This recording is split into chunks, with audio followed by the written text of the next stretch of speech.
Hey guys, in this video I'm gonna show you how you can sell a shirt in Please Donate for Roblox. So first up, open up the Roblox website and log in with your credentials. Then you wanna click on Create right here, the third option, and then click on Manage My Experiences. So from here, all we have to do is simply click on Avatar Items next to Experience right here. And then you want to click on Upload Asset. From here, you will upload the image that you will use for your shirt. We can call it whatever, t-shirt test. Description, t-shirt for subscribers, for example.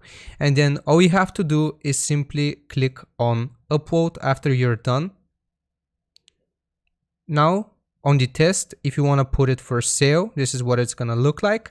So if you want to put it for sale and make it show up in your Please Donate stand, all you have to do is click this option right here on sale and set the price. So let's do 5. And if you want to put it on sale, you have to click on Save Changes and it will cost you 10 Robux. Now, unfortunately, I'm poor, but that is how you do it. Now, if you go to your stand and you simply refresh, it should pop up right here. So that is how you do it. Make sure you like and subscribe. It took me a while to figure this out. So I will see you next time. Goodbye.